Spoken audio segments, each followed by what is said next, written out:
Alors maintenant, je voudrais dire un mot de la Tour Eiffel. La Tour Eiffel, évidemment, est le monument le plus emblématique du Champ de Mars et de Paris. C'est pourtant un monument qui souffre d'un déficit de prise en compte patrimoniale. En effet, il appartient à une période qui est mal protégée, la culture du patrimoine étant plutôt tournée vers l'Ancien Régime, la période romane, des choses comme ça. La Belle Époque est pas tellement protégée, en fait.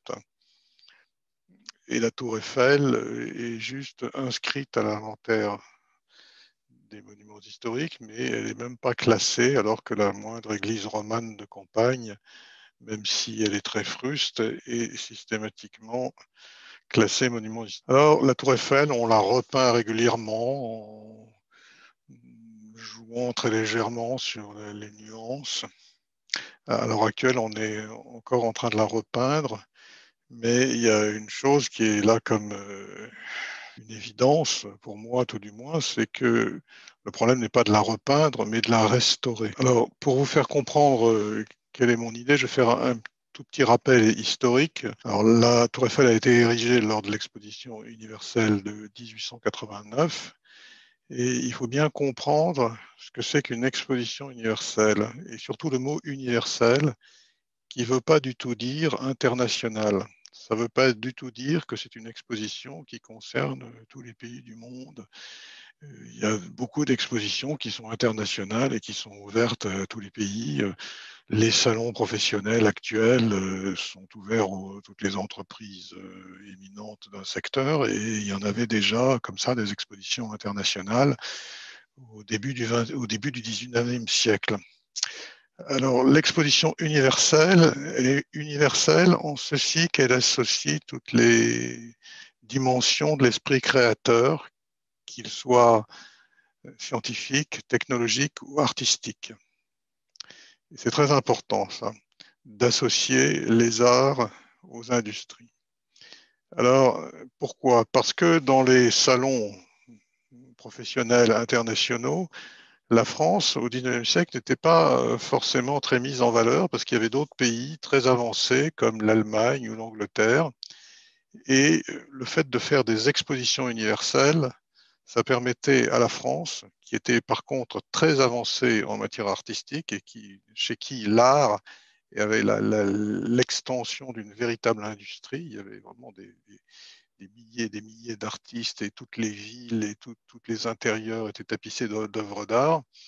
Eh bien, le fait de mettre à la fois les arts et l'industrie donnait à la France un grand prestige. Et effectivement, les expositions internationales françaises ont été celles qui ont eu le plus de prestige et de fréquentation internationale. Sous la Troisième République, et notamment à la Belle Époque, il y avait d'ailleurs une sorte d'enthousiasme, de croyance dans le progrès qui unissait dans une même perspective heureuse le progrès des sciences et le progrès des arts. Et donc, il faut bien se mettre dans cet esprit que cette période et les expositions universelles, elles marient art et technique. C'est un seul ensemble et qui enthousiasmait beaucoup les gens à l'époque et que je trouve toujours d'ailleurs aujourd'hui très enthousiasmant. Alors en quoi ça concerne la Tour Eiffel? Eh bien, au départ, Eiffel, qui était un entrepreneur en architecture métallique, avait prévu de faire une tour et il a confié le projet à ses ingénieurs. Donc au départ, c'était un objet principalement technique et puis assez vite, il s'est rendu compte que c'était pas du tout dans l'esprit d'une exposition universelle et que ça ne correspondait pas à son époque de mettre comme ça, de planter au milieu de Paris un objet purement technique et il a voulu que ce soit à la fois un objet technique et un objet artistique. C'est pour ça qu'il a confié le projet à un architecte, Sauvestre, qui a complètement revu le projet, qui a retravaillé la Tour Eiffel pour qu'elle ait une envolée élégante et qui a prévu tout un décor très riche, très festif, très plein de fantaisie, plein de gaieté, enfin tout à fait dans l'esprit de Belle Époque, un esprit joyeux, un esprit dans lequel la décoration, la légèreté, tout ça a beaucoup d'importance. Et donc, ça a donné la tour Eiffel qu'on devrait appeler la tour Sauvestre en réalité.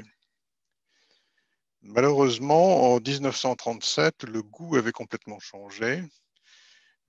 On était dans une époque un peu de brutalisation de l'art, si je puis dire, dans lesquelles on aimait que les choses soient très simples, très une sorte de néoclassicisme dépouillé.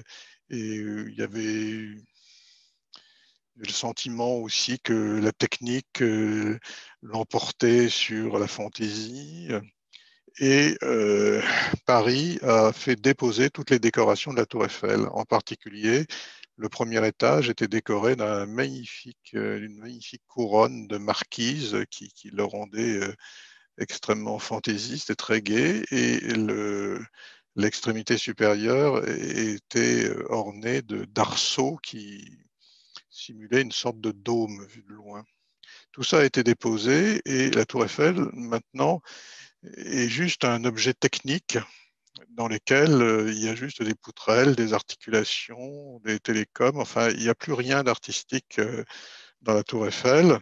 La tour Eiffel se retrouve un peu dans l'état où se trouvait Notre-Dame au début du XIXe siècle, à une période où il n'y avait plus que sa structure et dans lesquelles toutes ses décorations, toutes ses sculptures avaient été cassées, détruites, déposées. À l'heure actuelle, j'ai bien conscience que je dois être à peu près le seul dans Paris à demander à ce qu'on se penche sur la question de la restauration de la tour Eiffel.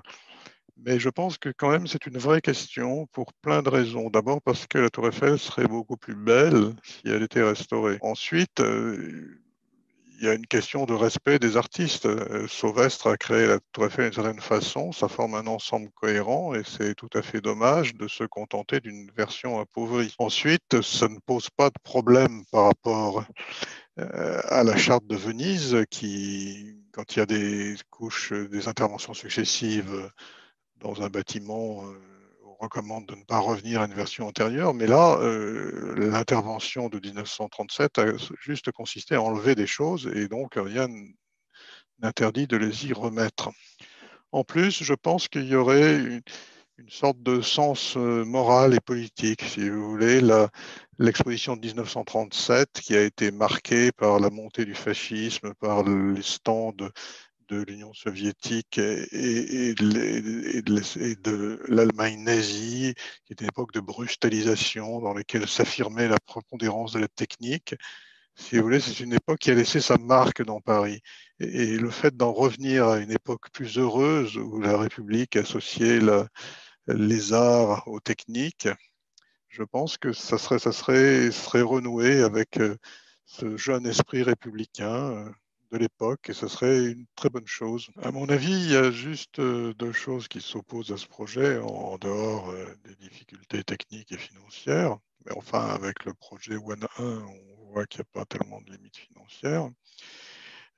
La première, c'est l'habitude. Quand on est habitué à un monument, il est comme qui dirait une sorte de repère dans la ville et dans notre vie, et donc tout changement surprend et dérange un peu.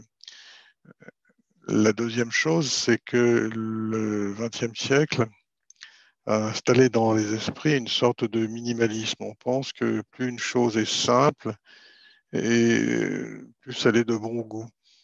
Mais c'est une conception complètement anachronique. La belle époque dont la Tour Eiffel témoigne n'est pas une époque de minimalisme, c'est une époque de fantaisie, c'est une époque de foisonnement décoratif, c'est une époque où l'art est gai.